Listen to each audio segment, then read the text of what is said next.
सकाळच्या सत्रात 4 महत्त्वाच्या बातम्या नेमक्या कोणत्या आहेत? आज कोणत्या 4 बातम्यांवर लोकशाही मराठीची नजर असणार आहे?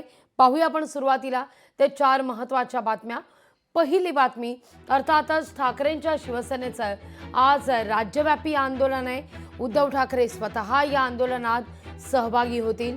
दुसरी महत्त्वाची दृश्य आपण पाहतोय, कबूतरखान्यावर सुप्रीम कोर्टात आज सुनावणी आहे. खरं तर 13 ऑगस्टला सुनावणी होणार होती, पण 2 दिवस आधीच या सगळ्या संदर्भात सुनावणी होताना दिसतीये.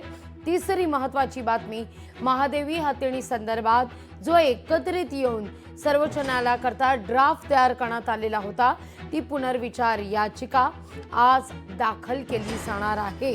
त्यामुळे त्याहीकडे महत्त्वाच्या नजर आहेत. चौथी महत्त्वाची बातमी, इंडिया आघाडीचं सरकार विरोधात आज आंदोलन आहे. त्यामुळे इंडिया आघाडीच्या या आंदोलनाकडे सगळ्यांच्याच नजरा असतील. गल्लीपासून दिल्लीपर्यंत आज आंदोलनाची हाक देण्यात आलेली आहे.